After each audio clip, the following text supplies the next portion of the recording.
Hello, everybody. I would salute you, but I'm doing an in-person interview.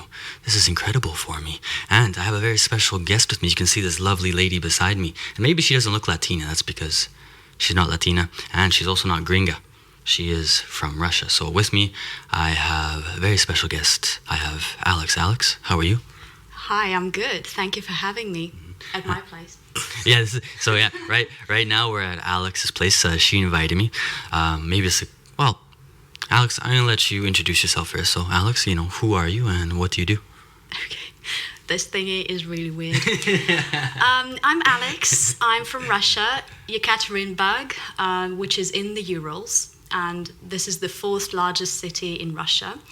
A little geography lesson for you. Basically, these days I say that I'm an accent coach in standard British pronunciation. But I'm also a blogger. That will do for an introduction. Mm-hmm. So blogger would be like because when I hear blogger, I think like somebody who writes blog articles. Is that what you do? When you say blogger, do you mean more like YouTube, Instagram? Instagram. I'd love to say that I'm a creator, but I've been procrastinating on content creation, so maybe one day I'll call myself a creator. Yeah, basically an Instagram blog where I show my life and interact with the audience and stuff like this. And that will do for the start. Well, I think we just call it an influencer, but do you feel ashamed to say that you're an influencer? Well, not in the least. Okay, we're going to say she's an influencer. So how did I find Alex? Maybe you're wondering, like, Profe, like, where do you find these random people? I think I found Alex about a week ago. I think I was on YouTube. I don't know what I was doing, but she has a friend or a coworker or I don't know. So is it Lena? What's her name? Ina. Yeah, so Ina. So anyways, Thank you. Yeah. So anyways, I don't know how, but I found a video of her friend Ina, and then actually I'm impressed by Alex. She's very good at doing her research. So her, like myself, I did my research, and I found a interview, or I don't know what you said. It wasn't an interview. Just a video where we talked about some common mistakes and difficulties for learners of English when they speak with a British pronunciation. Mm-hmm. I think that was it. Yeah, exactly. So I saw that video, and again, I kept on snooping, and I found her Instagram. You might be thinking, oh, Profe Kyle, it's because you're a man, and of course you want to see all the girls' Instagrams. But no, I'm doing research. So anyways, I found her Instagram, and I think I saw that she was in Buenos Aires, and then she was in Mexico City, so I thought, well, this is perfect. Because you've been spying on me for a while, because I came back to Buenos No, I went deep into your Instagram feed. Yes, just so you guys know, when I do my research, I go deep into the photos and the videos. So, I don't know. From the feed or from your stories or something, I saw that you were in Mexico City. So right now, Alex might be a little bit creeped out, like, oh my goodness, he was looking at so many things. Yeah, I let this man into my home. So anyways, I found out that she was in Mexico City and Buenos Aires, and she has an incredible British accent. Now, you guys might know that I'm not a huge fan of British English. Whoa. Yeah, first time that she hears about this, but at the same time, her British accent is incredible, so I wanted to bring her on because I teach American pronunciation, and of course lots of Latinos, they want to know like how to get a good accent in English, so I think that she has lots of good tips about how to do that. So I guess that's my introduction about how I found you. Yeah, hopefully she's not too creeped out right now. So maybe where should we start? So you gave yourself an introduction. You're an accent coach. Maybe tell us about how you became an accent coach, because I think, 30 years old, correct? 31. Okay, 31 years old. And from Yekaterinburg. Better work. But I think when I did my research, it seemed like you took an accent reduction program from a famous Russian accent reduction coach for the British accent. I don't know. I just saw a little bit about her. Yeah. Well, it's not a very straightforward path. So, as I said, I'm from Russia, and I went to university there in Russia, and I studied English philology, which is a smart term for English and literature. And it was, my first year at uni was 14 years ago, I suppose. This is a scary number. And in my first year, we were taught the standard British RP, 14 years ago.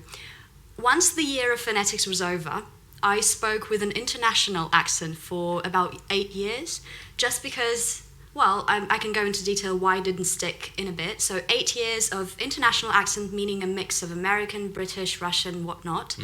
And then 4 years ago, I decided to regain and like modernize my British accent because I was about to move to London, and there were some other reasons, but basically 4 years ago I started working on it again myself, and 2 years ago, so many dates, 2 years ago I started working with that famous Russian phonetician, which is Olga Sitina. Okay. I started working as a coach on her pronunciation course. Okay. So that was the long-winded story of how I became an accent coach myself. So did the British accent that you have, would you say that you got it from your university education, or did you get it by yourself, or did you get it from Olga? Well, I got it by myself. So after, as I mentioned, 14 years ago, I first got introduced to this standard RP, but it was so old-fashioned that I couldn't really relate to it. Well, just to illustrate, as models for our shadowing practice, to repeat after, we were given Prince Charles, shall I say King Charles. And when you're a 19-year-old girl, it's not the best idea to shadow Prince Charles. So, and our professors were quite mature, and the way they taught us, that RP that is really outdated, and it just sounds like you're old. I didn't want to feel like that, so it wasn't me. And I wanted to, speak in a way that felt comfortable. So it definitely gave me a good foundation into how phonetics and pronunciation works. But I forgot about it for 8 years. And then I did my own research. Well, actually, I did turn to my university notes. I reviewed which sounds are in British RP. But then I did self-study for 2 years, and I took some lessons with an accent coach, I'd say. Well, she's basically an English teacher from England, but it didn't help much. And then, definitely, it's a continuous process. There's no one light bulb moment when you're like, oh, I'm an accent coach now. You're always learning. And of course, when I started teaching, I got deeper into the subject, and I could relate to how it all works and how, from bottom up, how you build it up. So, and I'm still learning, even though I have my own course, my own product, and I have teachers learning from me. But so that's a very long process. All right. Now, what do I want to ask you next? Maybe a few vocabulary terms, because I think there's people that are going to be watching this that don't know what you're talking about. Actually, I think I know what you're talking about when you say LP, but explain, what is LP for RP. the people? Oh, RP. Oh, received pronunciation, yes, right? That's correct. Well done. Received pronunciation it's just a term for a standard British accent, because as you know, in Britain there are so many different accents and dialects, and it's not correct to say just the British accent, So there's the term RP, received pronunciation, like acquired, learned pronunciation, which is considered a standard, but it's also this norm, it's been changing. So right now, some people refer to it as modern RP, others say standard Southern British accent, which is because, well, this norm is usually, the people who speak that language, that accent, they live in the southern area, so London and the surroundings. So that's RP. Okay. And well, you also talked about shadowing. I think I want to talk about that a little bit later. But if anybody who's watching this, we'll explain shadowing a little bit. It's a technique that lots of people use to get a really good neutral accent in whatever language that they're learning.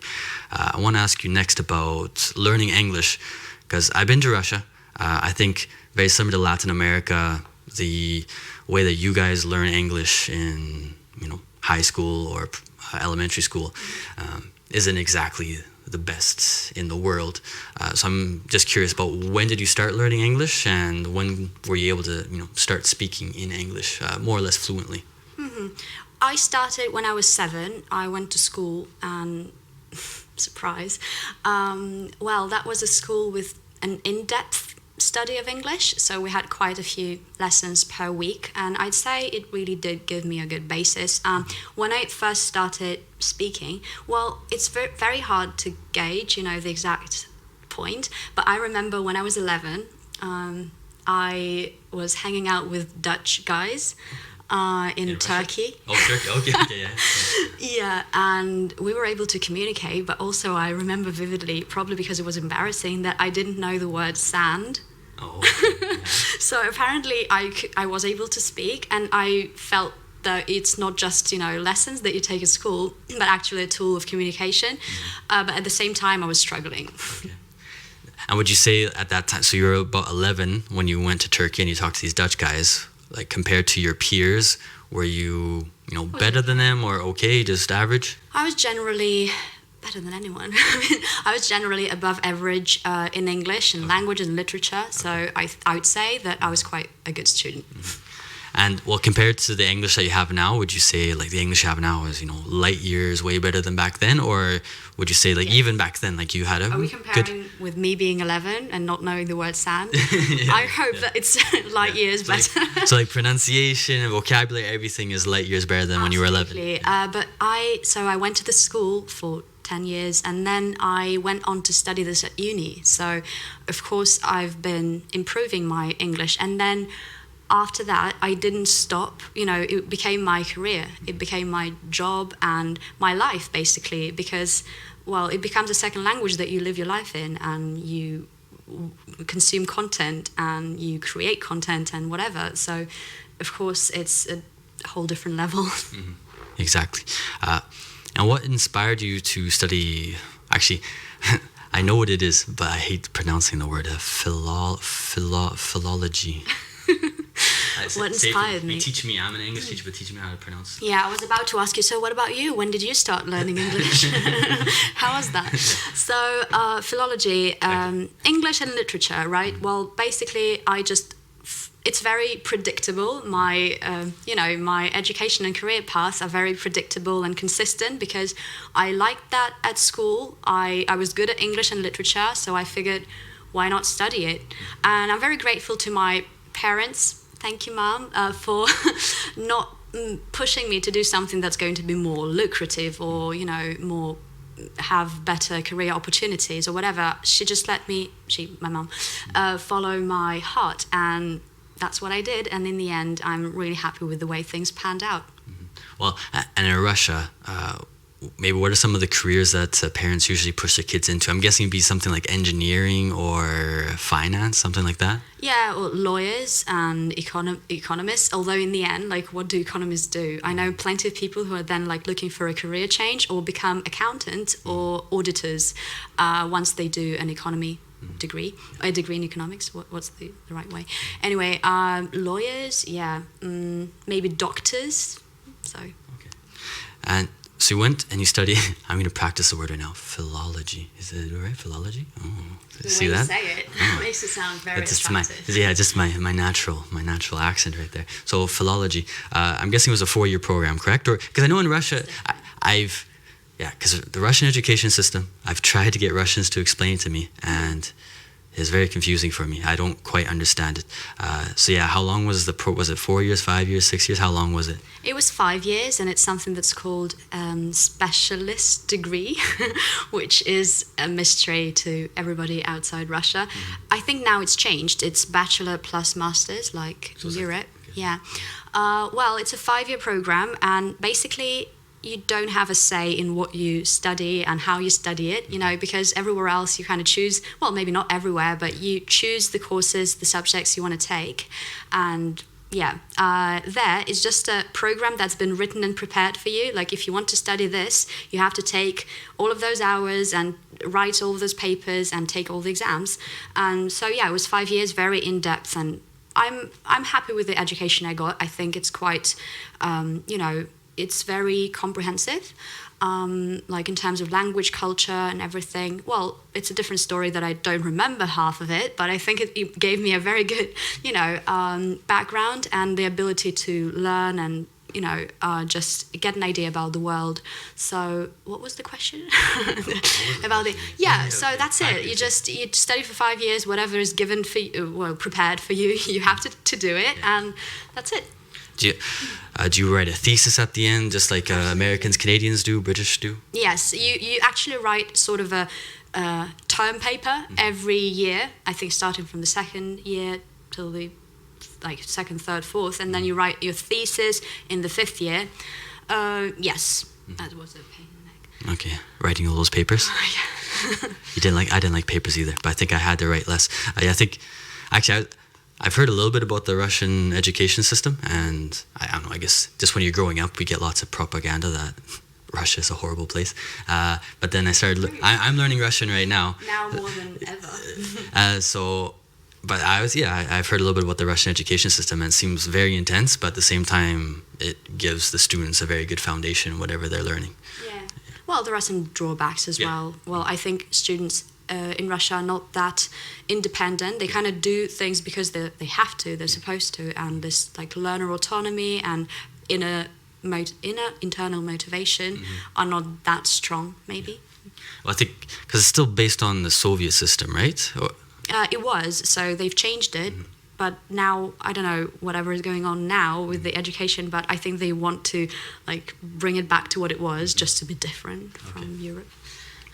All right, it's complicated stuff. Yes. All right, where do you want to go to next? So now we know a little bit about your backstory, but of course, you're 31 years old now. It's been a long time since you were in university. Well, did you take a master's, or did you just do like the basic? I was a specialist, and I've had enough. I had enough when very similar to me. I got my bachelor's, and I just said, okay, I don't really want to go back to university. That's enough of that. For 4 years. Yeah. Oh, see, now she's. Oh, just so you guys know, she might ask me questions because she doesn't really know me either. Yeah. She still thinks I'm. To ask you about your English learning experience.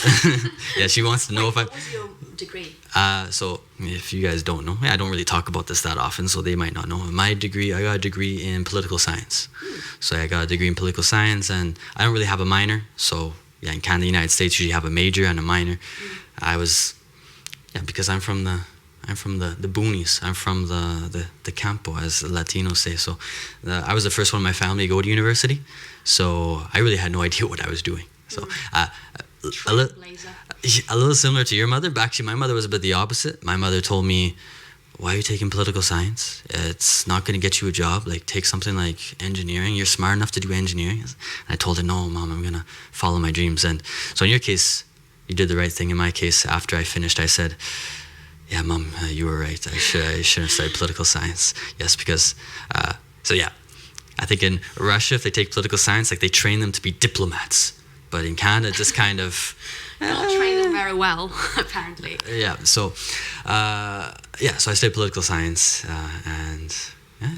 I didn't really study anything for teaching languages. I think we do have philology, but actually I didn't really hear about it until I started talking to Russians. I know it exists in other parts of the world, but... It's a very specialist term. Yeah. But did you take any like TEFL courses? Yeah, so in my case... I guess quickly, because I want to make this more about her, but yeah, so in 2015 I went to Latin America, and I knew I was going to start teaching English. I didn't think I was going to start teaching right away. I went to Guadalajara in Mexico, and I started teaching under the table, with the school. So I was like an illegal immigrant in Mexico, which is... I don't think the Mexican government's gonna capture me. You don't? You don't think they're gonna watch it? No, they're not gonna watch this interview. So I went to Mexico, started teaching English. And I wanted to be more professional. I didn't want to be just some like regular Canadian just bumming around Latin America teaching English, because I'm a native speaker. So I went and I got the CELTA in Bogota. Wow. So I got the CELTA certificate in Bogota. And that's when I became, I guess, a professional teacher. So that's my background in English teaching. Is that sufficient for you? That will do. Okay, this interview can't continue now because I passed the test. But what do I want to ask you next? So what did you do during that time? Because you graduated from university, and then, now we're here in Buenos Aires, and now you're an accent coach. So what happened between that time and this time? That's a good question. That's quite a long story, basically my biography, but I'm going to try to cut it short. So I started teaching when I was in my fourth year. So I taught English to teens, and that's where I basically learned how to do it. Because at uni, even though my degree says English teaching, they didn't really teach us well how to teach. So I got my experience in the first job, and then I came back to my hometown. I studied in Moscow, Moscow State University, and after 5 years of studying and living in a dorm, I decided to go back home just to get some rest, from that rat race. Yeah. So I started working at an education center that specialized in international education. So I was helping students to pass some tests like TOEFL, IELTS, and also like GRE and even like SAT, ACT. So I taught everything, like you name it, I taught it. And basically test preparation, general English. Yeah, so that lasted for 3 years. I worked there, and then I moved away. So I went to Europe, I went to France, and then to Germany, and then to London. I don't know. I should probably. What was it? Oh, you shouldn't mention it, or you should? I should probably mention it. I'm just trying to be evasive, but basically it's because of my ex-partner, who was my ex-partner. Is it? My ex, okay?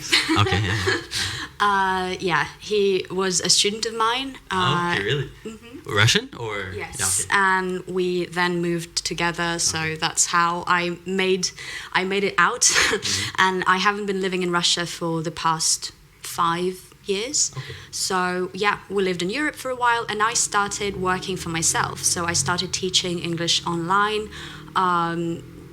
Just to, students who basically was just like word of mouth. I didn't have a blog or anything. So, yeah, I did that for a few years. And then when I had a few crises, like professional, career-wise, because I felt, well, this is all I've been doing my whole life. Maybe there's something better for me. This is not a real job. I just sit at my laptop and give lessons. I can't do this anymore. So I had my downtimes and meltdowns, and yeah, so when I came to London, I thought, so the way I decided to get the accent is not just because, I'm in London, I have to speak with a British accent. I felt that it was time for me to sort of find a more authentic sounding, because English was becoming more about expressing myself and living this language than just teaching it to learners in the classroom. So, so I started to dive into that, and in a couple of years of like self-training, I made that my job, right? So that's how my teaching has been evolving, and yeah, I kind of lost track. So what brings me here?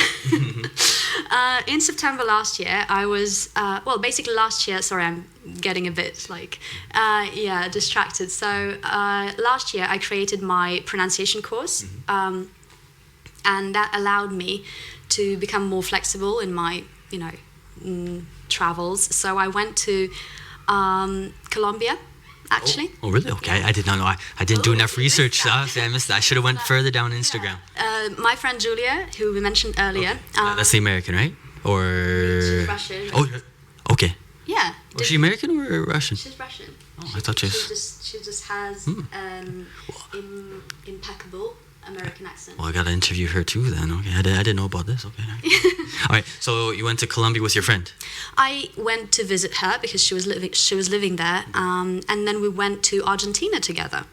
And I had no expectations. I knew nothing about Buenos Aires, and when I came here, I was in awe. I was blown away, and I just fell in love with the city. And that was in September, and then I came back to London, mulled it over, and I decided to come back. All right. Well, yeah, we can go in a whole bunch of different directions, but maybe we want to stick with Europe for now. Let's start with British English and Russia, because I'm just curious about why they learn. I think I know why, but I want you to give your own opinion. For example, right now we're in Argentina. Argentinians, they prefer learning British English. It seems to be just something to do with history. The British. What, really? Yeah, well, maybe I'll explain to her and I'll explain to you guys. So in Argentina and in Chile as well and Uruguay, they prefer to learn British English. And from my own knowledge, it seems to be because around the 1900s, the British more or less controlled the cattle industry in Argentina, which is the most important industry for Argentina, still is till today. And of course, the British at that time, the Imperial British Empire, they did a good job of exporting their culture. So that's why soccer's here. That's why they play horse polo. Have you seen the horse polo yet? No. Oh, you should learn so much. Yeah. They also got like rowing here in Argentina. They also do rugby. Another reason that rugby is here is because of the British.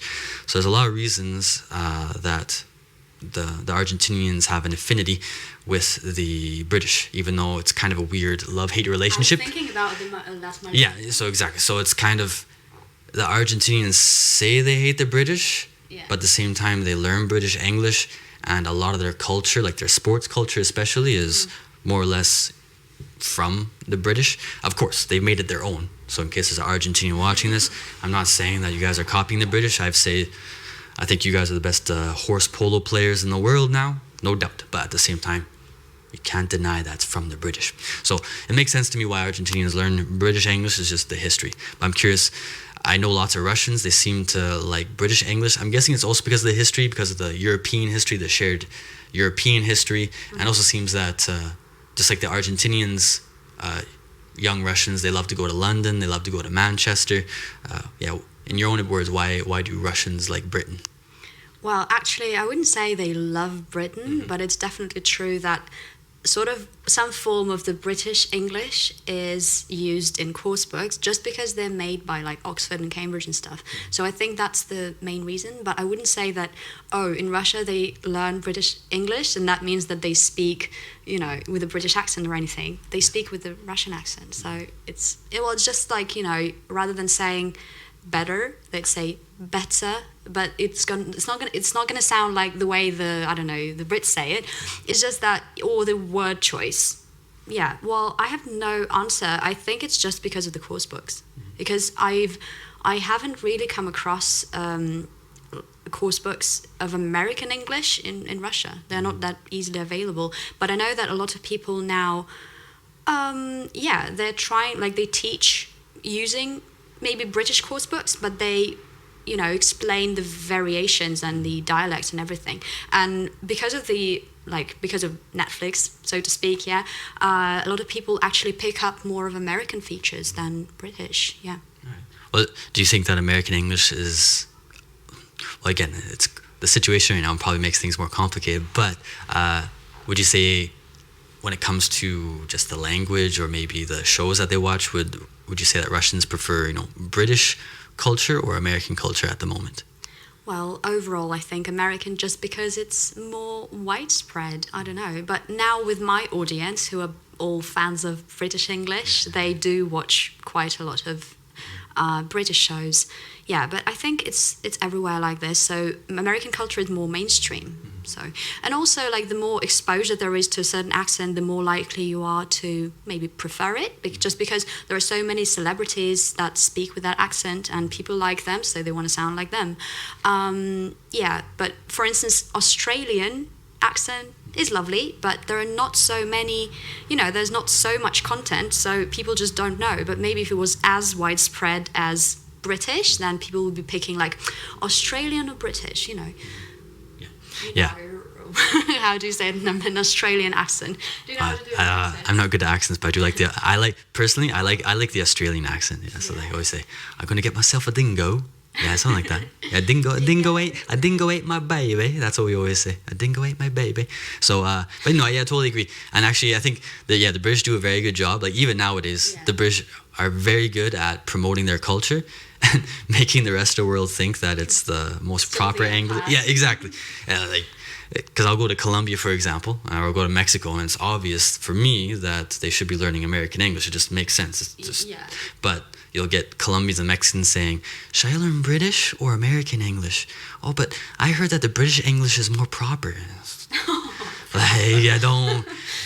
Well, maybe just quickly, because I always tell students this, that, okay, there's received pronunciation, but I don't know, maybe like 3% of the British population speaks received pronunciation, and there's about like 30 different dialects in the British Isles. So when you learn the received pronunciation, it's not what you're going to actually hear when you go to definitely. England.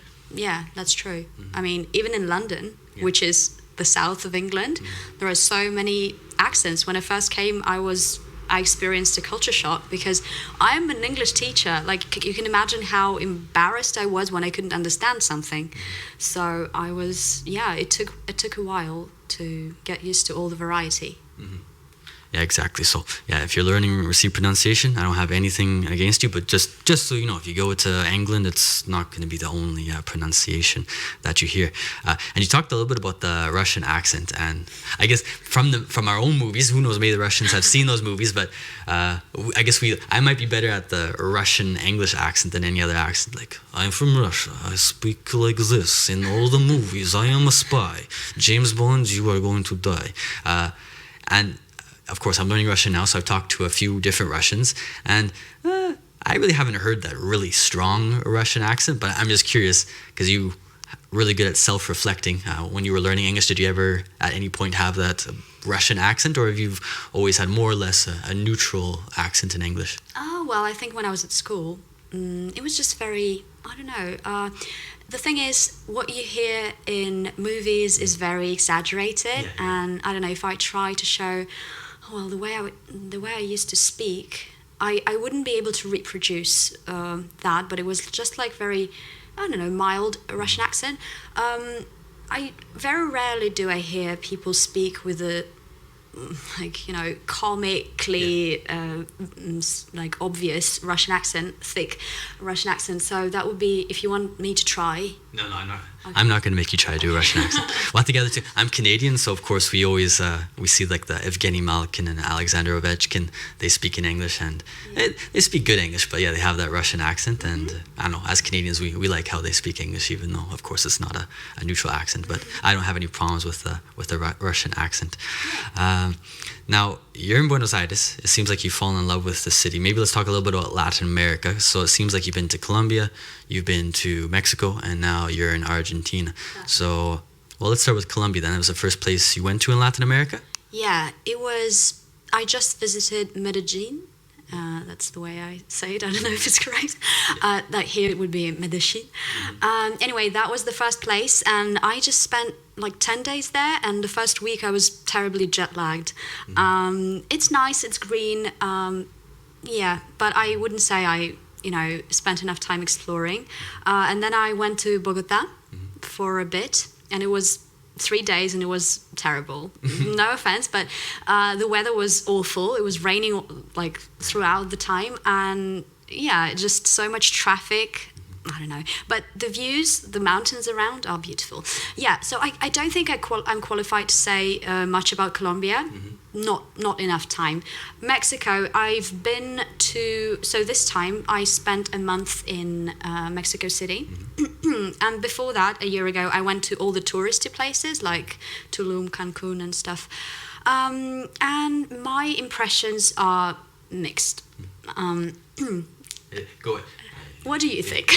What do I No, yeah, because well, you're lucky, because I'm not one of those people that says, because I've seen lots of, you know, foreigners, they go to Latin America and all they say is like, oh, it's all stereotypes. What they say is lies about this stuff. And I always tell you guys, just, okay, there's good things and there's bad things about all the countries I go to. So yeah, I guess if I'm getting I love Mexico for the food. I love Mexican food. You had a video about like what I got in a Mexican supermarket. Pozole? I think it was pozole. What was it? Pozole. I think it's pozole, the soup, right? Or like what I got in a Mexican supermarket. Oh yeah.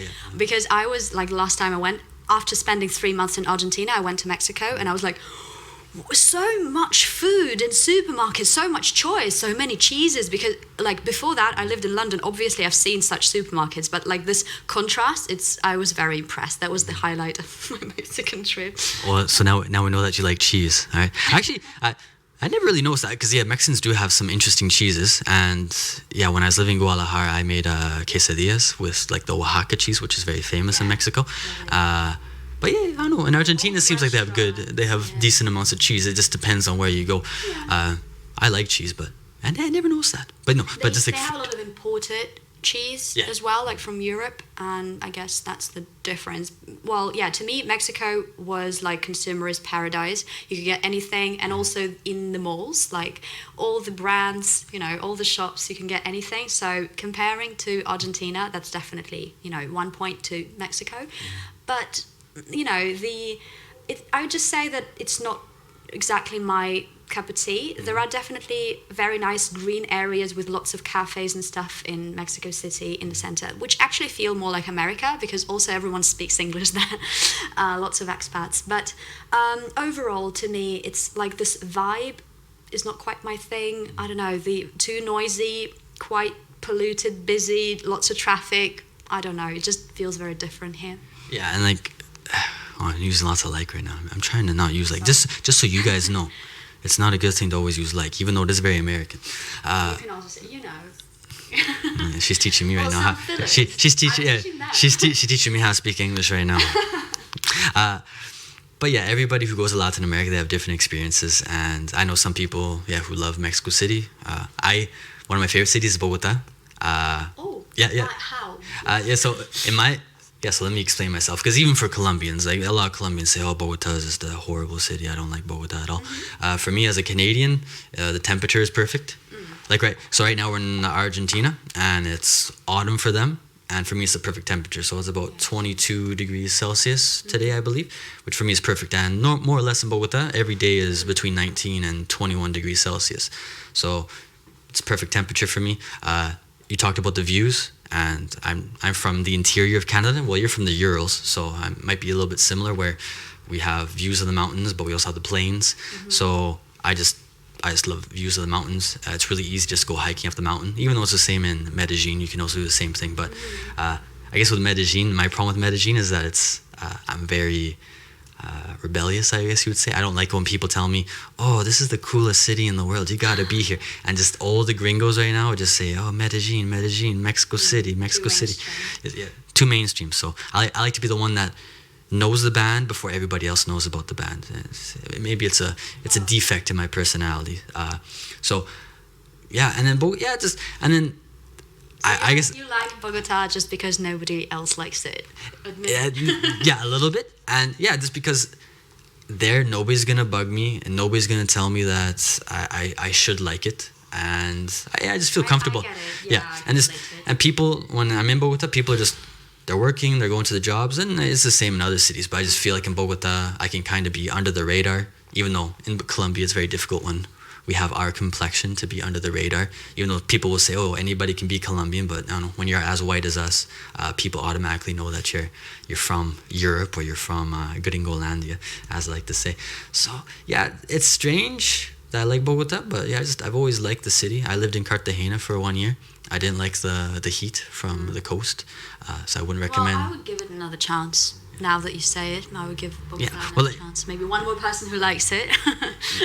Yeah, I think you just have to always view things it is for you guys, and I think we would both agree that it just kind of depends on your personality and what you like. Like for me, it makes total sense that you like Buenos Aires because, maybe you won't like me saying it, but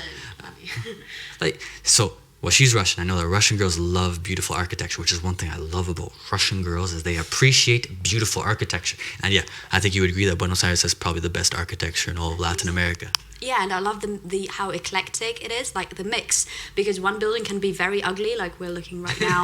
It's nothing special, and then next to it is like what's the pronunciation? Parisian, but I think the correct one is Paris. Is that Parisian? Parisian, I'm pretty sure. Okay. Well, at least for Americans, it's a Parisian. Yeah, like a Parisian building, and that clash is what makes it so special.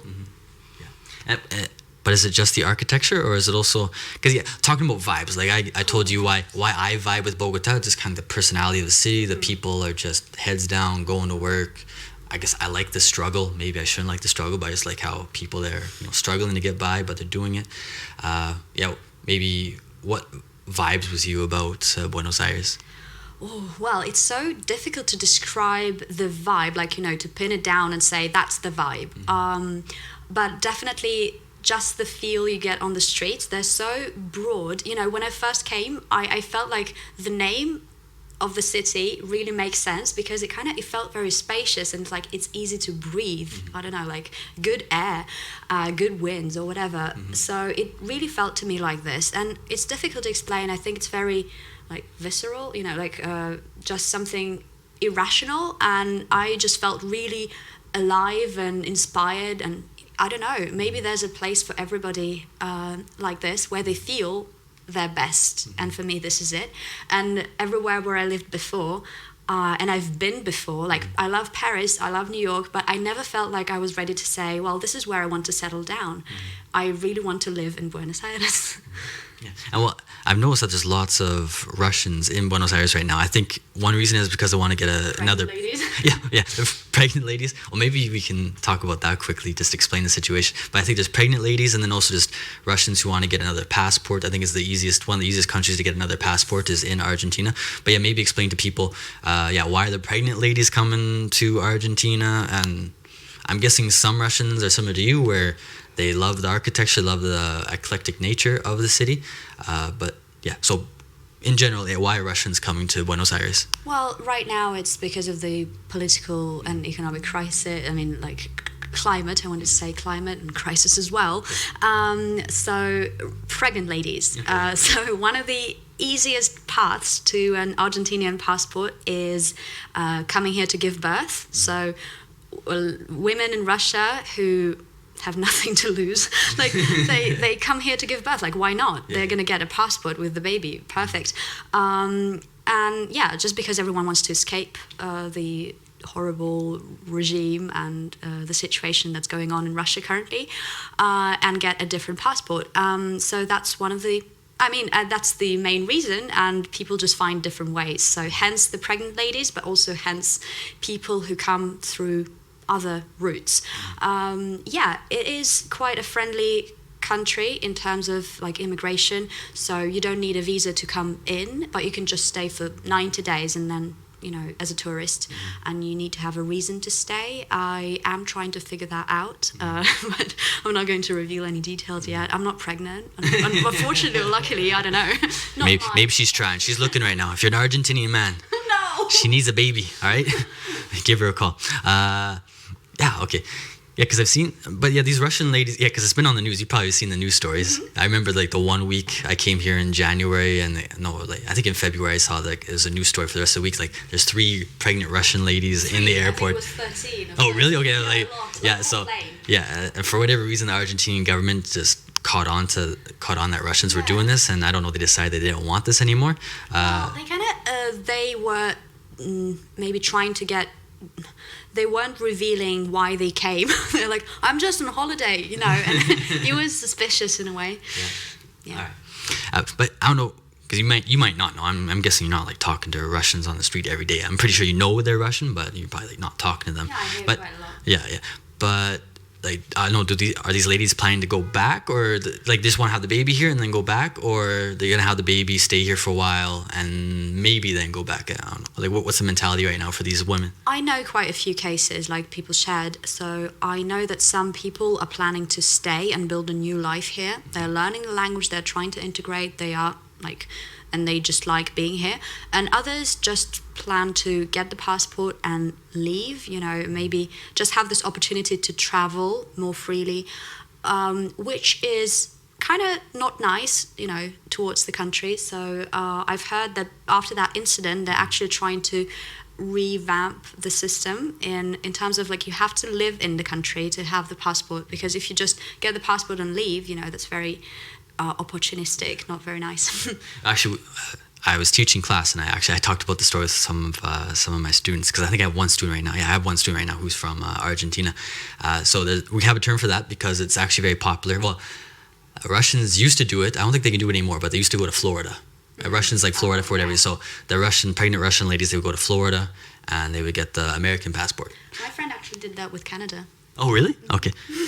I did not know that Canadian has such a lax immigration control. And then, of course, lots of Latinas would do the same thing from Mexico or other parts. They would cross the border, have the baby. And so the term for that for Americans is anchor baby. So if you ever hear anchor baby, actually, there's a South Park episode. For me, South Park is a great way to learn American English. The baby is the anchor that keeps you in the country. Yeah, more or less, exactly. So basically, the mothers are using their babies as an anchor. It's like drop the anchor. Yeah, exactly. So that's for me, it's a funny name. Maybe those women would be offended, but me personally, I just think it's a funny name and I like it. So I'm going to keep on using it. Where do I want to go to next? So you talked about Buenos Aires. What do you think about? Do you have any opinions about the people in Buenos Aires? Because they're very famous in Latin America for being some of the most stuck up people in the city. I don't know. Have you seen any of that? Have you felt any of that? Or you're very happy with how you've been treated by the people in Buenos Aires? Yeah, like on the contrary, I don't think that people are arrogant or anything. Like I learned about this probably sometime after I left Buenos Aires. The people told me like, oh, they're so arrogant. They think they're the best, they're the whitest and whatever. But I actually thought that they're the nicest people I've met. Well, it's hard to generalize like this, but I was very impressed by how kind and helpful and genuine people are. And I felt very comfortable interacting with them. So, I mean, obviously there are mean people everywhere, and I like the person who stole my phone the other day is obviously not one of the kindest people on earth. Yeah. But you know, overall, I don't think that they deserve this reputation. And me personally, I've never being in the streets. I've never really experienced that stereotype that people always talk about. At the same time, like for example, I was in Colombia, and I think Assist Card is a big company in Latin America. It's like a travel healthcare plan, and I think they're based out of Argentina. And I just remember in Colombia that I met some Colombians that work for this company, and they had to deal with tourists from all over the world, and they just said that the worst customers were the people from Argentina. So like I've never personally dealt with it, but I have talked to like other Latinos, and they always just tell me that, oh, it's because you're white, it's because you're Canadian, like they don't give you the attitude, but if you're Latino, they give you the attitude. So I'm not too sure. Might be, I don't know. Yeah, I don't know either. I was gonna say something else about the Argentinian people. Yeah, for me, like they're very nice. They haven't treated me bad in any way. I wanted to ask you, how long? Well, first of all, how long? Well, in total, because I think this is your second time in Buenos Aires, right? Technically the third, because I came in September, then I came back in November, and that was like 3 months in total. Okay. And then I left, and now it's the third time I'm visiting, and I've been here for a month. So 2 more to go, and then we'll see. All right. And so you're getting to know the Argentinian culture. I'm just curious, are there any things about the Argentinian culture, like the food or the music, or I don't know, something that happens in the street that you like in particular? Oh, music, definitely. I'm really into music, and I've never ever seen so many music gigs, events, and like everything that's related to it anywhere else, and very often for free or for a very small fee. So there's all those centros culturales, and like there are so many things going on, and this is incredible. Like that's one of the things as well about the cultural life that I like here. Yes, that's totally a top thing. All the cafes and restaurants, like, it's incredible, and whenever I eat out and I think this food is like amazing, and how can this country be experiencing such an economic crisis? You can't believe it. Yeah, but in terms of things that are inconvenient is definitely cash. Especially after living in London for 3 years, I got so used to just using my phone everywhere. You don't need the cash. You don't even need your physical card. And now I carry around like packs of cash everywhere. So that's a new reality. Yeah, I'm Canadian American. Well, I just because it's got the classic American mentality. So there's lots of Americans that we don't trust a lot of the companies nowadays. So there's actually for us, we prefer paying in cash. So lots of Americans will say, I like Argentina because I can pay in cash. The government can't track me if I'm paying in cash. We're a little bit paranoid sometimes. Yeah. You talked about the music, and yeah. What about you? For you, like what are the highlights? I think so. You like Argentina more than I do. I agree about the architecture. I love the architecture. I think like Bogota more than I do. Yeah, exactly. So like I like Bogota more than you do. Yeah, exactly. So everybody has different preferences. The things that I like about Argentina would be the empanadas. Okay. Maybe this seems like not a big deal for you, but for me the best, because empanadas are all over Latin America, and for me the best empanadas are in Argentina. Good to know. Lots of varieties. So I guess if you haven't tried them, make sure you try them. I have, but I'm not a fan. I guess I should. Well, see, people have different tastes. So yeah, she likes cafes. For me, it's like it's a cafe, whatever. It's like some coffee and some cake. Wine, though? I like wine if I'm drinking with somebody. I'm not an alcoholic. I'm not going to drink wine by myself. Yeah. Me neither. Yeah. Just so you guys know, she drank that before doing this interview. Yeah, exactly. Yeah, of course. The wine is cheap. There's lots of it. Argentina has a good cocktail culture. I worked as a bartender when I was younger in university, so it's nice to be in a country where they have gin tonics, old fashions, these classic cocktails that. Is there a problem with that in Colombia? Or? Yes. So in Colombia, Colombians, they love to drink. I would say lots of Latinos, not just Colombians, but I think maybe Colombians maybe are the kings of this. When they go to a nightclub or to a bar, they like to just get a bottle of alcohol. So it's rum, for example. Is that allowed? Oh, like in the bar? Yeah, in the bar. So they order, bring me a bottle of rum, and they get the rum, and then they have these little plastic shot glasses, and they pass them around. It's like a communal activity. I think it's nice culturally that they're sharing, but at the same time, this is how they drink the alcohol. They pour it into these plastic cups, they drink it, and then that's it. And go dancing. Yeah, exactly. So there's not really any cocktail culture in Colombia. So yeah, when it comes to cocktails, I think Argentina is one of the best countries in Latin America for cocktails. So I like that about Argentina. So empanadas, cocktails, architecture is beautiful. I don't really like Argentinian rock music that much. Like Argentinians love it, and I would say the best rock music fans might be Argentinians, and tons of rock bands will say that their favorite city to play in is Argentina because Argentinians go crazy. But I'm not a personal fan of the Argentinian rock bands, but just a tip for you, never tell that to an Argentinian because they get very offended if you don't like Soda Stereo or Indio Solari. I think that's the other big one from Argentina. Okay. So never say anything bad about those two bands because because they will get offended. And it's like I just don't like the music. All right, I just don't like the music. All right. What about mate? Oh wait, I should ask you about mate. Do you drink it? Yeah, no, I drink it. I drink it quite a bit when I'm here because it works. Like it works. So you drink it for the effect? Yeah, I drink. I don't drink it because I like it. I drink it because it works. So to blend in, Well, I'm never on the street drinking, but when I'm at home just by myself working, I drink it, and I would say coffee works for me, and so does mate. But mate is like a different caffeine high. They both have caffeine, but lots of people will say that. Mate. Yeah, exactly. And lots of people will say that mate gives you a smoother high compared to caffeine. Caffeine is more. Caffeine from coffee is more, whoop, and then you're down. But with mate, it's more level. But I've drank both in the same day. Yesterday I did, and it's powerful. So if you haven't done it, I would probably say don't do it because you'll be like this for a few hours. Just. And actually, I think there's some Argentinians that drink mate with coffee. I've tried it once, and that's great. Possible? Like adding coffee in the mate? Yeah.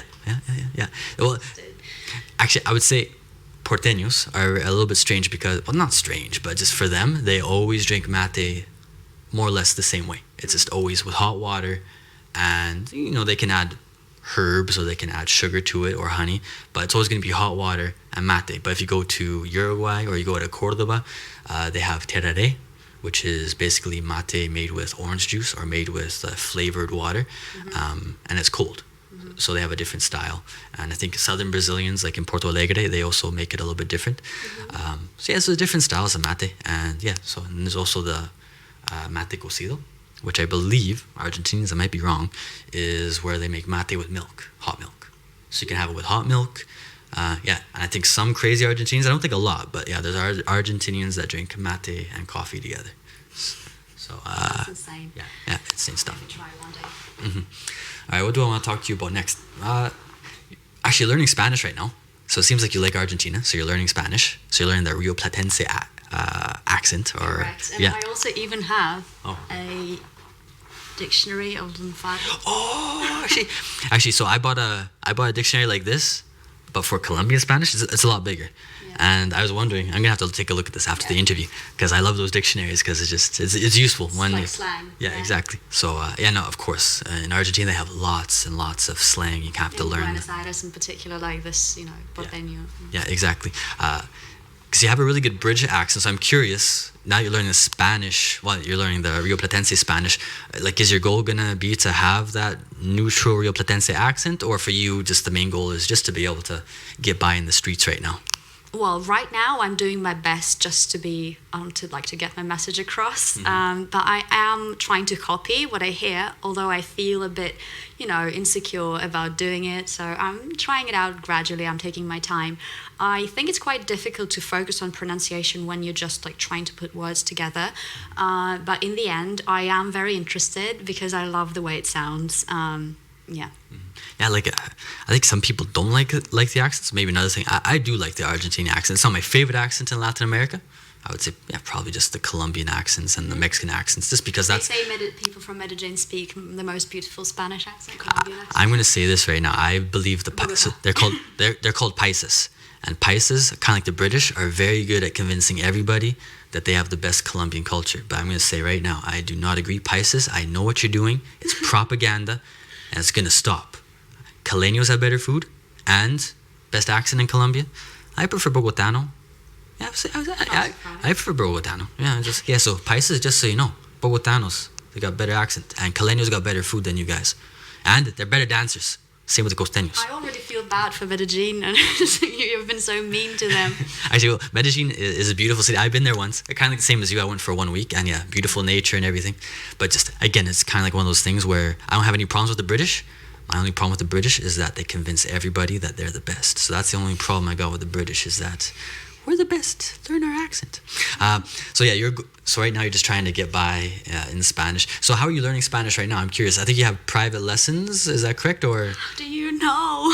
My highlights on Instagram? Okay, yes, I do. I'm learning with the best teacher in my life. She's amazing. So I'm taking private lessons in person, which is also such a luxury after, all the pandemic and everything, and my job being online. It's such a joy to actually physically come to a school, sit down, look at the blackboard. Amazing. So and obviously I am practicing with some like friends, and especially like whenever they don't speak English, I don't have any other choice, so I have to practice. Listening to music, talking to waiters and stuff. So that's pretty much it. So what level would you say that you have right now in Spanish? Well, roughly A2, because I can get by and I can have a very awkward conversation, but it's fine. Gradually improving. Actually, I wanted to ask you about the institute that you're studying at. Is it an institute, or is it just a private teacher that you found on Facebook or something like that? No, it's just a school. They're in Recoleta. Okay. So I used to live there the first time I came, and it was just not far from my home, and I just happened to find the best teacher ever there. I learned a few languages before, German, French, and English, obviously.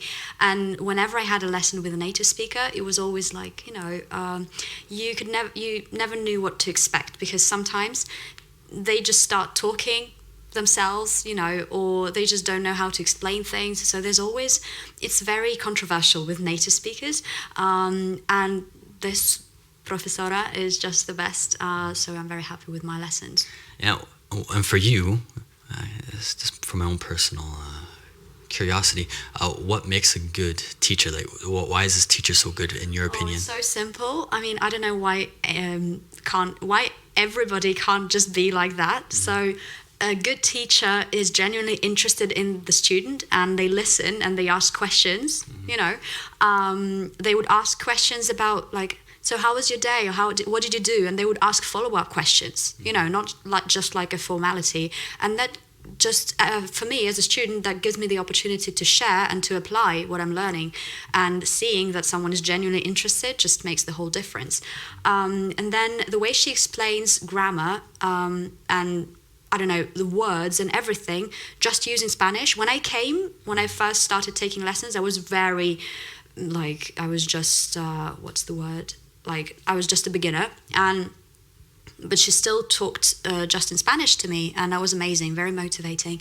And so the way she explains complex things in a very simple, straightforward way, and the way she uses the board, those are all very basic skills, but they do make a difference. Mm-hmm. So I would say, it's just a collection of the textbook rules of teaching, So Yeah, and just her personality and the way she teaches me slang and some swear words even. And she's just like, we have the same kind of vibe, I guess. So I just like her. Yeah, for me, it seems something obvious. You should try to have a genuine connection with your students. But yeah, even my students, sometimes they'll tell me that, for example, it'll be the weekend, and during the weekend they'll be thinking about, okay, I need to think about what I'm going to tell Profe next class, because he's going to ask me, what did you do this weekend? So for me, it didn't really seem like that much. Like, I'm just being a nice person. How was your weekend? But I guess there's lots of teachers that don't really do that, which is disappointing. Teachers, you gotta step up your game. What do I want to talk to you? We're getting to the end here, but I want to talk to you about a few more things. What do I want to talk to you about next? Oh yeah, so now the main reason that you're here is because, again, for me, she has a wonderful British accent, and I like to teach pronunciation, accent reduction to Latinos, because it's very important for them, especially if they're going to the United States or Canada. Many times you'll be discriminated against if you don't have a good neutral accent.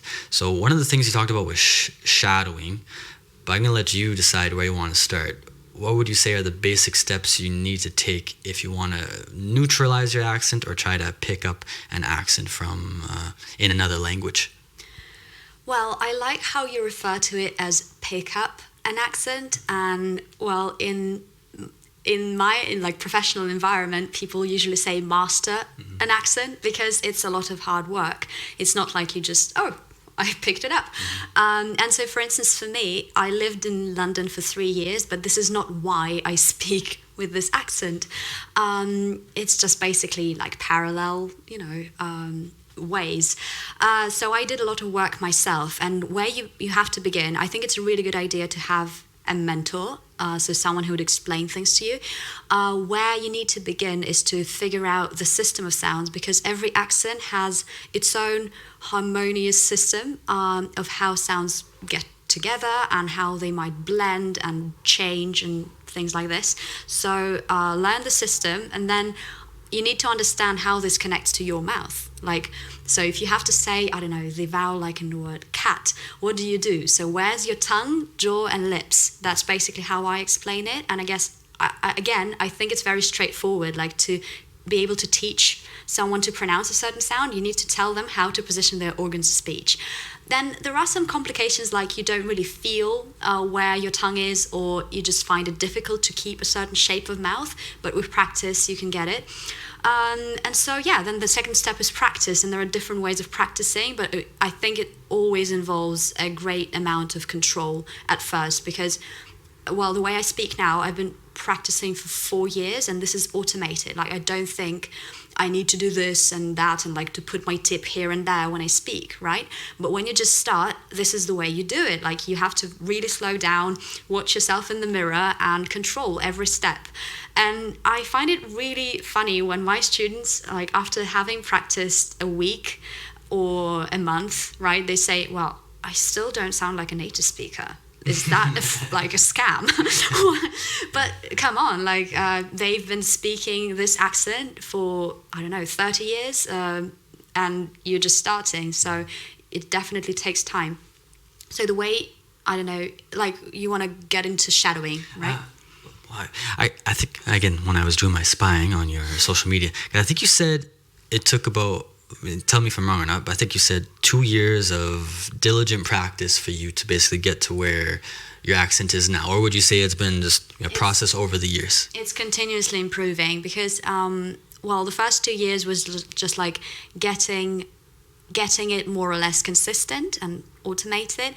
But it was still, like, probably after 2 years, I kind of came on a new level also when I started doing voice training, because I realized that I was able to produce all the sounds, but it just didn't have that flow. Like, it was, something was holding me back, or I didn't know how my voice is going to come out the next time I speak. I wasn't confident in that way. I was also changing the way I speak a bit, like my voice.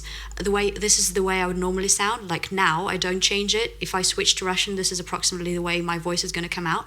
But like 2 years ago, I guess, like in the middle of my journey, I was still like confused, and I was changing my voice a lot when speaking. And I think a lot of students have that I think it's a difficulty that because it creates some limitations and kind of, locks you up in this idea of yourself when you change your voice when you speak. So the way I would speak would be like raising my voice unnaturally and be like, "Hi everybody, how are you doing today?" Like doing this, and this is like an act. And this felt uncomfortable, and I started working on my voice and understanding what I'm doing. So that, I think, where the shift happened, and I started to, feel more comfortable. Because in the end, my goal was never to sound like a native speaker. It was just like to find a way of speaking and sounding comfortably, and like finding my voice and stuff like this. So there's a few points that I really want to talk about there. You talked about how your main goal was just trying to feel comfortable in the language. Because sometimes, from my own experience with Latinos, they'll say something like, gringos want us to, stop being Latino. It's like they're trying to get rid of our Latino-ness, our identity. And I think one thing I try to tell students is you can still be who you are, and you can still have your voice, but one thing that's gonna really help you when you get a neutral accent, more or less, is you're gonna feel more comfortable. It's gonna feel easier when you're speaking, because if you're basically if you are using the Russian pronunciation system in English, or mouth position or voice, it's gonna feel really, really awkward. And some sounds are just different, every sound is different, but some sounds are very difficult to replicate or replace, and it just it's a different system, so it's inconvenient to use, the sounds of a different system. And also, maybe it's not a bad idea to have an accent, but it's a great idea to learn how pronunciation works in order to create a better flow, right? Something can fall out, something can change, and this is definitely something worth exploring without losing your identity. Yeah, for sure. Yeah, for me, that's the biggest thing about getting a nice accent in any language, is just you feel more comfortable, the flow is better, you don't feel as awkward. So even if you think that gringos are trying to get rid of your Latino-ness, I would just tell you, it feels more comfortable if you have a neutral accent, more or less. Actually, maybe we can try something out. One of the most difficult sounds in Russian is the E. So she said that her system is so lips, tongue, and what was the other? Lips, tongue, and jaw. Okay. Yeah. So maybe explain to me or the people how to pronounce the E in Russian. The word mu. You mean u, yeah. right? Yeah. Mu is like we. So you can try starting from E. Okay. The Russian E, where it's very similar, like the tongue is at the front, it's bunched up, right? Try E. E. Mm-hmm. Right. And now try moving the tongue back a bit, so the tip would go away from the lower teeth. E, U. That was the tip. But you keep it in the same shape, bunched up, but you move it like this. U. Okay. U. Perfect. U. Yeah, okay. that's it. So you need to kind of like move the E back, and you get U. As long as your tongue is still bunched up, it will be. Yeah, the jaw doesn't open much. The lips they might be spread a bit or relaxed. U, mu. Mu. Excellent. Well, she's a professional. Look at that. Yeah, it's a very difficult sound. Now, I learned about this from polyglots, shadowing, but it also seems that it seems like Russians like yourself who try to get a neutral accent, they use it a lot. I've also seen a really famous English teacher on YouTube, Hadar, with... Oh, yeah. Yeah, Absolutely. I think, so she has a few videos about shadowing as well. I've seen English teachers talk about shadowing. So maybe for the people who are watching this, in your own words, what is shadowing, and how do you use it, or how do you use it with students? What do you advise them? Because I know what it is, but I think a lot of people don't know what it is.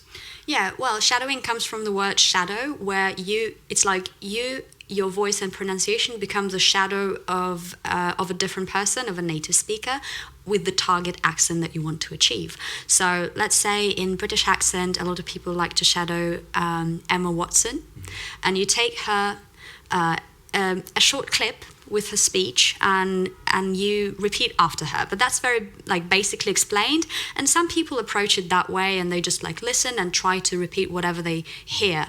And yeah, so that's one way of doing it. But what I usually suggest and how I teach it is you first need to break it down and like get to the bottom of everything that's going on. So you sit down, you write the transcription. You can use a special website to do this, like to simplify it, but then you kind of correct it, analyze how sounds change, how sounds connect, you know, everything that happens.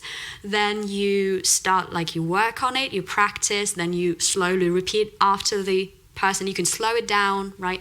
Then you gradually speed up, and in the end, what you can get is basically synchronous, Synchronicity? like an adjective, like you speak at the same time as the person. Okay. Synchronous. Whatever. You synchronize with the person. You sync with Emma Watson. That's what you do for shadowing. So, the idea is that you don't try to become Emma Watson. You just try to adopt the patterns. Mostly it's for, I think a lot of people just see it as intonation practice.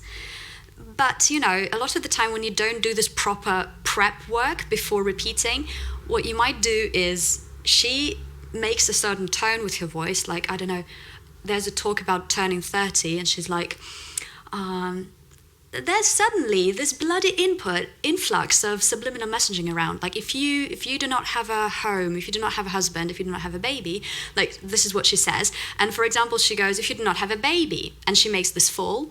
But you might repeat, if you do not have a baby, and you think that you repeat the same way. I see it all the time. Like, people do something that they think it sounds the same, but in fact it's different. So of course having someone who can check and guide you is a great idea as well.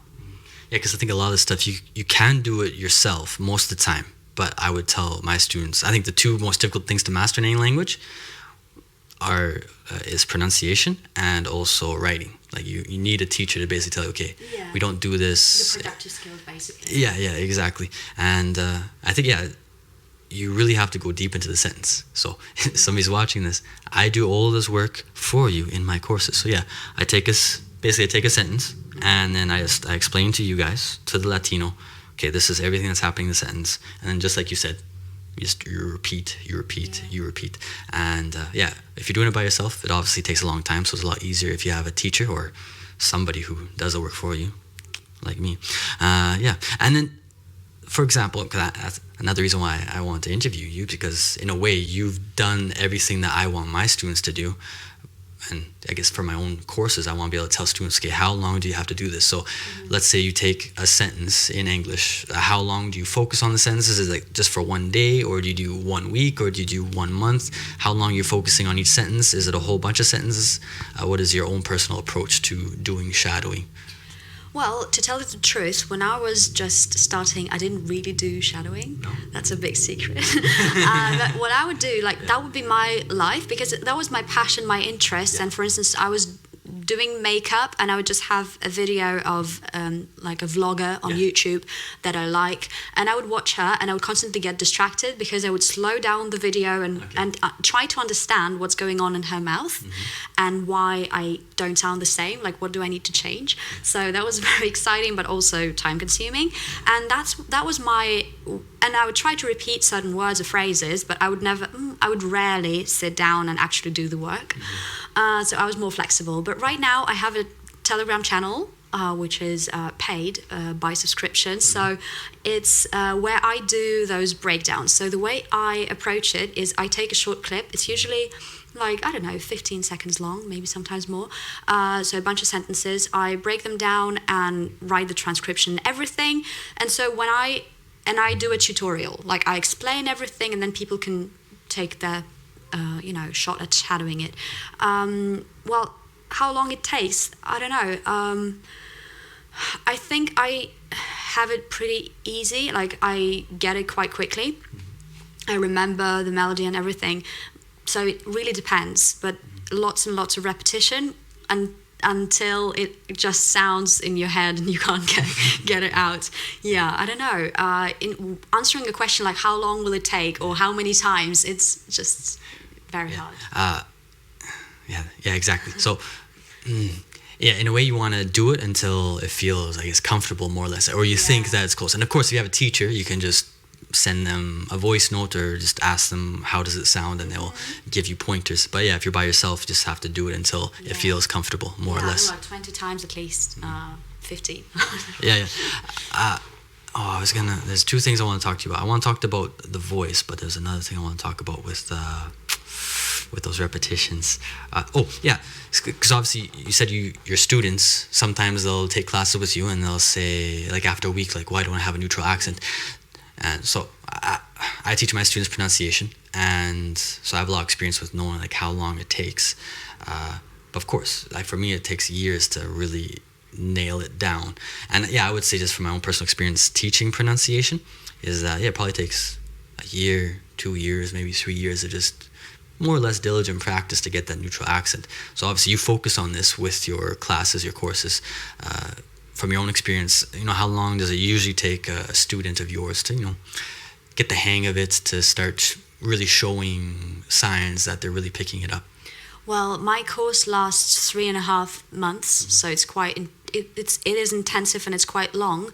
And during that time, the specifics of my approach is that we go gradually. We take every sound, we do what we just like try to do with we analyze it, and then we practice in words, phrases, and sentences. And as we do that, I explain how the sound combines with other sounds in the flow, and like we also practice sentences, so we kind of pick up on the connected speech and intonation and rhythm a little bit of everything, because you're not going to just go around and say you want to say like and so on, like in the sentence, and not lose it. So that's the tricky part. And of course there's a lot to take in and to work through.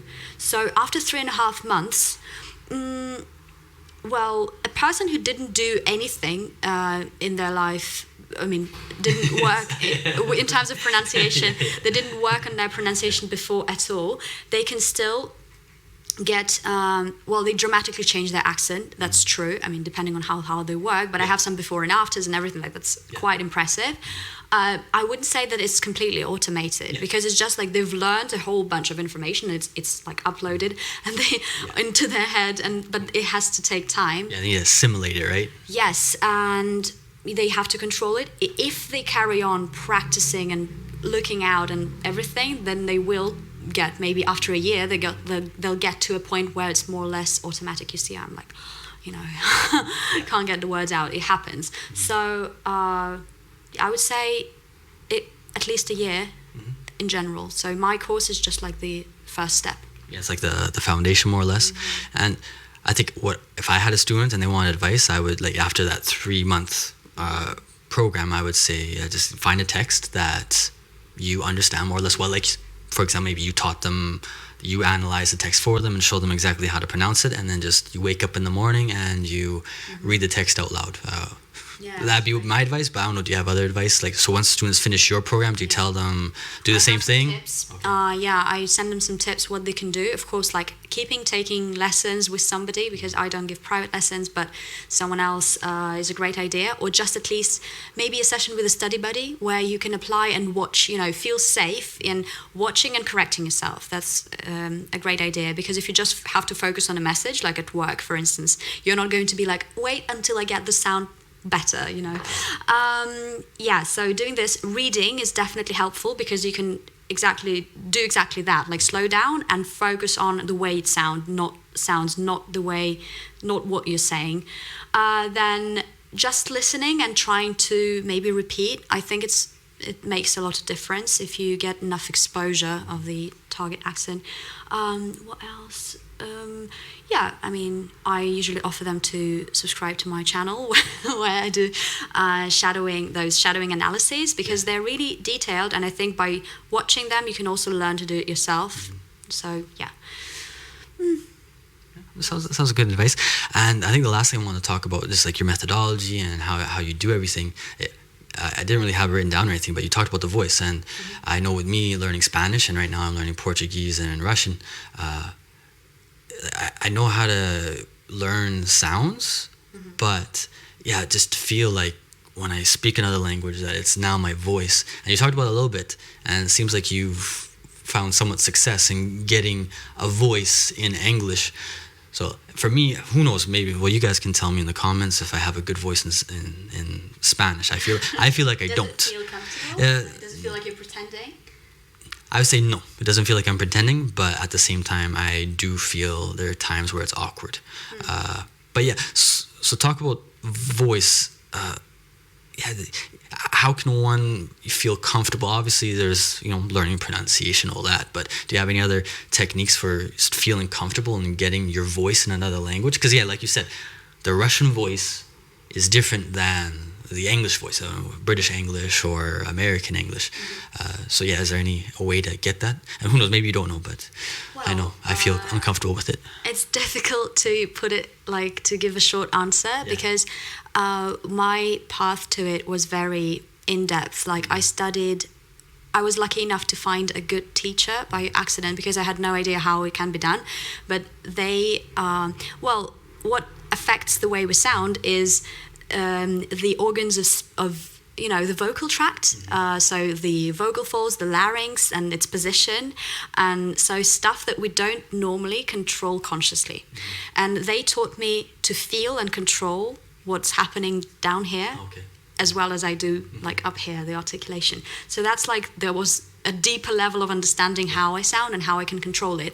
And when I hear students doing things with their voice, when they practice pronunciation, they do it unconsciously, and I cannot just tell them, look, you're raising your larynx, can you just bring it to neutral, because they can't control it. But I know that they're raising their larynx and they start speaking like this, like they're children, or another issue, and I just try to guide them and say try and say a few words in Russian, just completely calm, relaxed, breathe a bit and say раз, два, три, четыре, пять, and you'll kind of feel where your normal voice is when you're relaxed, because we sound best when we are relaxed. We're not trying to impress anyone, be too loud, Or another issue could be the people start, when I speak English, I just sound so creaky because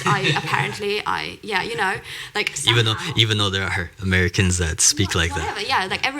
There are examples of that everywhere, but it doesn't mean that they're good examples to copy, because it's just not very nice to listen to this all the time, So that's something that I learned to control, and I try to guide students. But in the end, if you really want to, have full awareness of how you speak and sound, you really want to just take classes with the school I'm doing. I mean, with whatever school that takes this approach, not just you need to use your head resonator or chest resonator. It just doesn't tell you anything. Okay. So you really want to be working with professionals if you want to go that deep. Maybe become more aware. I mean, a simple answer, try to be more aware about how you sound. Maybe if you record yourself and you see that, why am I speaking so high? Why is my voice so high? I don't normally speak like this. So ask yourself this question. Maybe try to be more, don't add up any effect when you speak English. I don't know. It's a journey. It's a journey through your own soul, trying to get to that.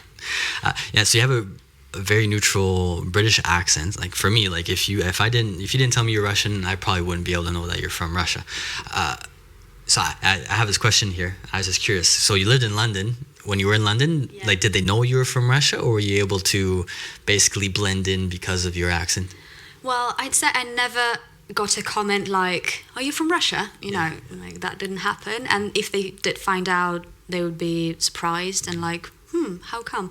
So, but I'd say I never got a comment I thought you were British, I thought you're from London, from a native speaker to my face.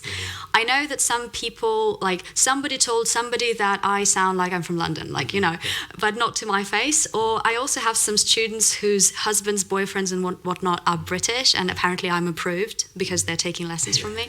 And definitely people of other nationalities, and also Americans, they might think. But I've never been taken for a Brit by a Brit. Some people told me oh, you sound a bit Australian, maybe I think it's because I'm not upset about this, but I think it's because it's something similar, but to them they're able to pick up on such tiny details and subtleties, and they are not able to point them out, but they will track them, and they think something similar but not quite British, so maybe Australian, like that's the thinking. And I think like having a goal, I never had a goal like I want to sound like a native speaker, I want to be taken for a Brit, because of course it's just like vanity or whatever, but I think it's not very healthy like to go from hate, because some people in Russia, you said reduce accent, like have a neutral accent. This is not the way you're going to hear people in Russia speak about this, the ones who are interested in improving their accent, because they are going to say, I want to get a British accent, I want to sound like a native, I want to be perfect. It's not like just reduction will work. No, they have to be perfect. And I get people who are like, they sound amazing, super clear, fluent, and authentic, and they will say something's still not quite right, and native speakers tell me that I sound almost native. What's that almost? Can you fix it? It's like, that's insane. I mean, I'm not judging, but I think that it's healthy to have a goal of like just getting comfortable and having this. I wanted to have an authentic accent just because it's a system that is easy to adhere to and like to rely on, and in the end I just enjoy it. But just having the goal of sounding like a native speaker and be praised like, I thought you were a Brit, it's nice, but I don't think it can be a goal. Actually, it's funny because I had a follower of mine. He sent me a message saying, I want private classes for accent reduction, and I said, okay, like we'll do a package, 8 classes, this is how much it costs. And he said, okay, I just want to and then but he said, can we do like a test class first? And I said, yeah, totally fine, like here, like half an hour, we'll talk and we'll see what I can help you with. And yeah, very similar to that, where as soon as he started speaking, I thought, like, you sound like, if I were Canadian or American, I would say, well, I'm guessing you're Latino just because of the way you look, like you look Latino, but like the way you speak sounds more or less exactly how a native speaker sounds. So yeah, I think a lot of people are self-conscious, and yeah, like you said, it's vanity. They think they need to get absolutely perfect, and for me, it's just you want to get to a level where you feel comfortable and you're easy to understand and follow. That's very nice. When people, I think a good accent is an accent that doesn't really attract attention. I mean, it's funny I say that because my accent attracts attention among my audience, but generally, like when I speak, people can focus on my message and they're not distracted by like trying to figure out what I meant, like it's nice, like neutral. Like the word neutral is good in the way that it just doesn't have to be the center of attention, your accent.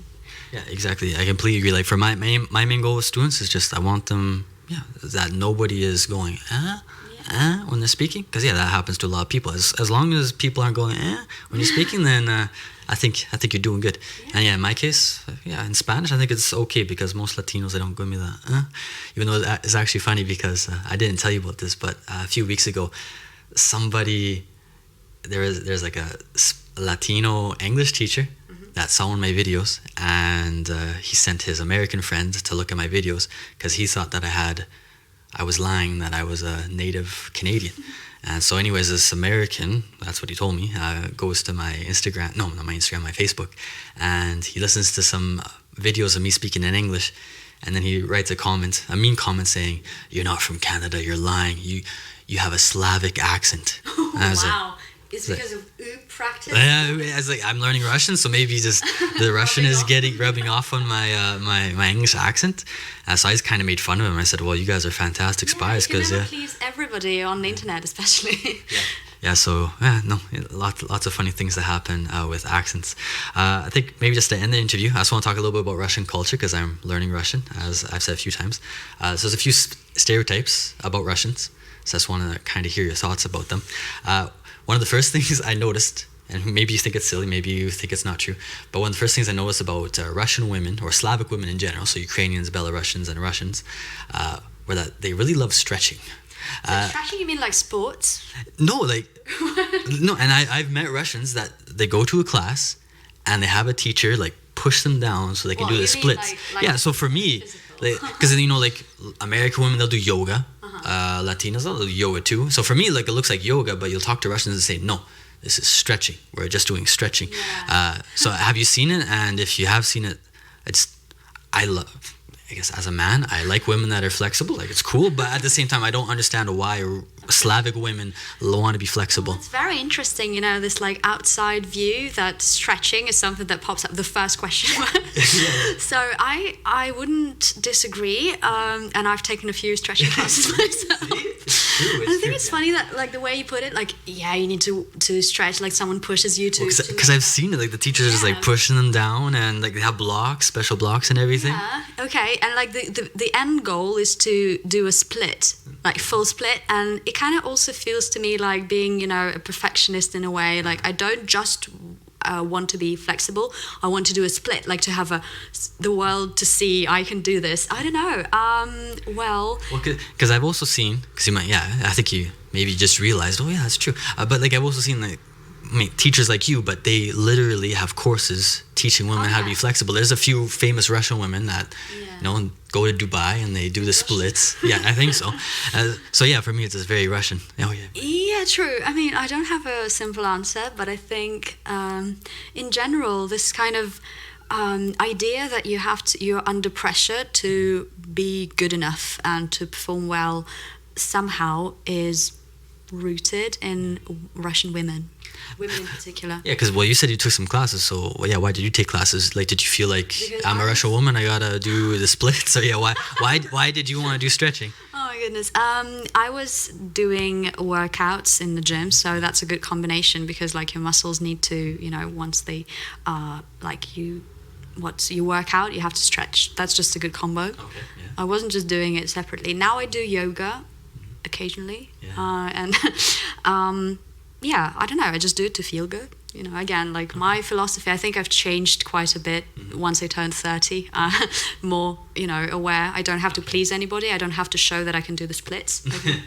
I don't know, very interesting that you pointed it out, but unfortunately I can't solve the conundrum of this stretching in Russia. So yeah, just Russian women, they just kind of feel like, when they're younger, so I guess when 18 to 30, they feel this pressure. Part of being a woman is being flexible kind of thing. Yeah. Like being everything, being a perfect, student, then wife, then a businesswoman, and everything at once, and looking great right after giving birth. You know, this is really still, unfortunately, part of, like this female, attitudes towards females and women towards themselves in Russia. I like seeing that it's starting to change, but not mainstream. Generally, like Russian women are very particular about looking well and doing well, so they have to be. Well, like before this video, she was saying that she might have to change her outfit because she wanted to be color coordinated. Yes, and I was very fussy about my lipstick and hair. And of course, I want to be to look good on camera, but it doesn't mean that I can't go out without any makeup on, right? So like, it's still rooted in me, okay? I'm a Russian woman. There's still some Russian traits down in there. Yeah, because the other stereotype about Russian women, and Russian women will say this, is that they would never leave their apartment unless they have they're dressed well, they have the dress on, and they'll have some high heels on. So you kind of talked about it, just that pressure from society, whether it's from themselves, from other women, from other men, is just the Russian woman wants to be more or less perfect. Because that's the other thing I know about Russian women is that you guys are well-read, well-educated, you guys dress well, you do everything in your power to be beautiful. And sometimes I think like you're already good enough. You don't have to do anything else. But Russian women are just like, no, I must do more. I got to do more. A little bit intense sometimes. Yeah, and generally speaking, men don't work that hard to look good or to be like gentlemen. Yeah, because I remember I read a quote from Karl Lagerfeld. You know who Karl Lagerfeld is? He's famous. Yeah. So I don't know if it's famous in Russia, but he had a famous quote where he said something along the lines of, I don't understand how Russia can produce the most beautiful women in the world, and the men are some of the ugliest creatures I've ever seen. And I've been to Russia, and I was like, I agree. It's just Russian women, beautiful jawlines, they keep themselves in shape, and then you'll see the Russian man with the belly, the round face, and he'll be with her, and you just go, how did Boris get Anastasia here? It's very strange to me. Yeah, absolutely. And it always makes me think about the animal world, where it's kind of the opposite. The males are always, very like pampered and preen yourself. You're preened, like whatever. Like they look amazing, you know, the color, like a peacock or whatever. Like it's always the male that looks pretty, and the female is just like, go get me, like win me over. Well, and it's completely the opposite in a human world, and especially in Russia. Well, I think a little bit similar in Latin America. I've heard lots of Latinas, like in Colombia or Venezuela or Mexico, they'll say the same things. And I would say I've seen the same thing where you see these men who, you know, I guess similar to the Russian men, where just a beer belly, they don't really do that much, and then the women are doing everything in their power to look beautiful, and the men really don't do that much. So I guess as a Canadian, where I guess we have a little bit more equality between the genders, it's always a little bit, in my case it's funny, maybe for other people's it's horrible, but for me it just makes you laugh a little bit. Maybe it kind of explains that it's just, I don't know how it started, but now it's just the rule, like the market laws, the competition, because if everyone is so pretty and nice and good, that I have to do my best to improve even further, to win that mediocre man. Yeah, exactly. What else do I want to talk about Russians? Oh yeah, so there's the dressing. Oh, because Latinas, I would say Latinas and Slavic women are basically, I don't know if you already know this, but they're basically famous around the world for being the most beautiful women usually. And lots of Brazilian women, Venezuelan women, Colombian women, Mexican women, they'll dress themselves. But one thing I've noticed is that in Latin America, they don't really wear high heels, and they'll say it's because the pavement is uneven.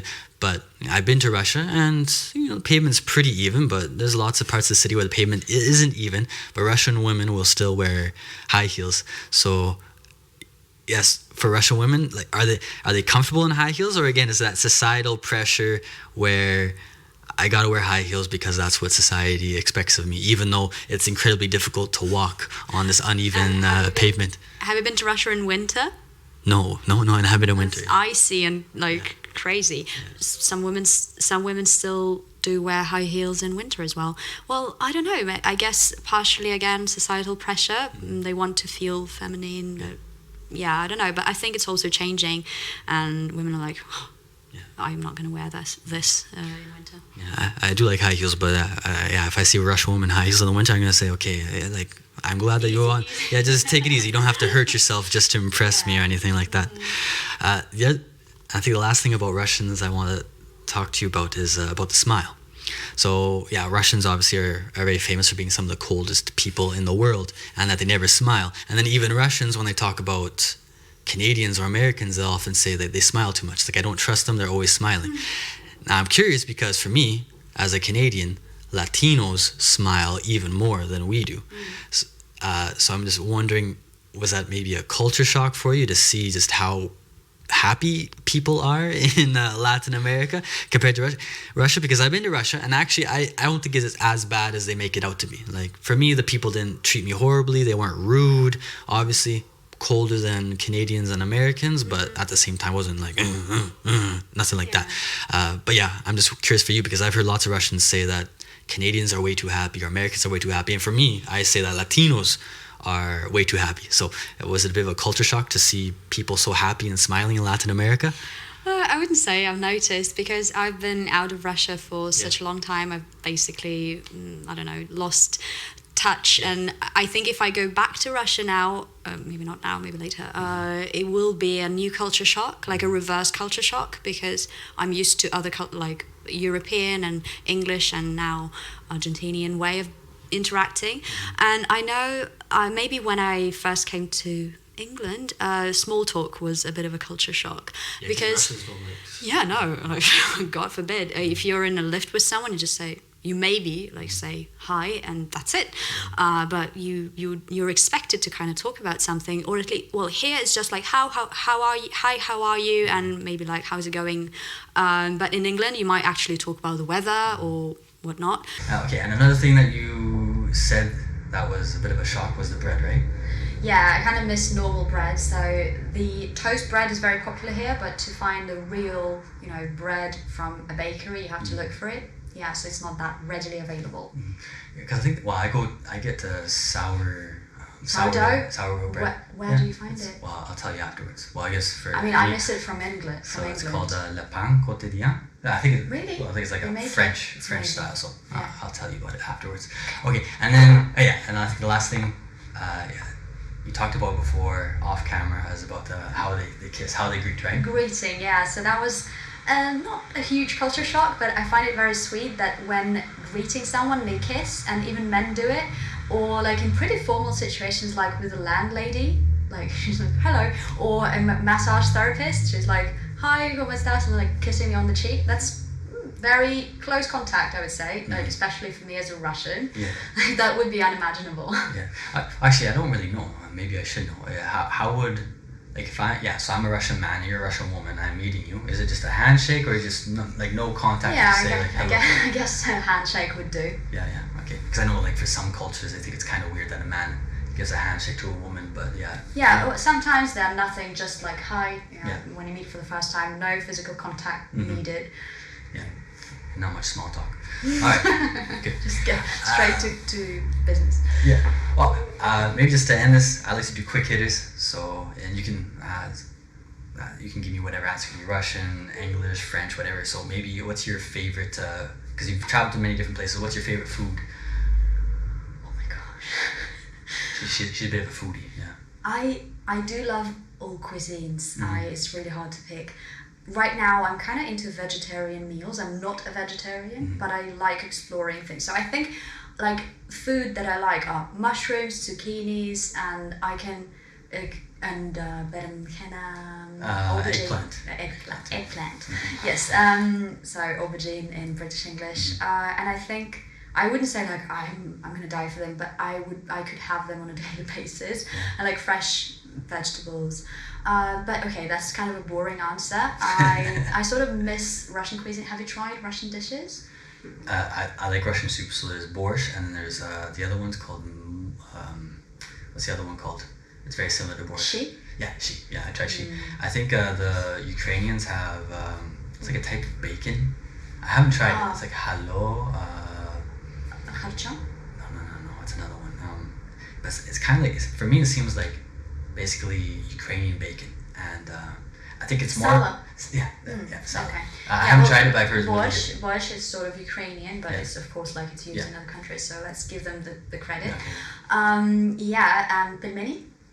Yes, I like those two. Oh yes, I like that. Yeah, me too. Like so I kind of missed that, not having the, especially for the New Year's. I wasn't in Russia, so for the New Year's there's this shuba, silotka под шубой, which is like a salad that I miss. And when I went to Mexico, I went to a restaurant just to catch up on that. Yeah. So I do miss that. Of course, I wouldn't say it's my favorite. I love Italian food. I would say Mediterranean kind of style salads, and I don't know. I like sushi.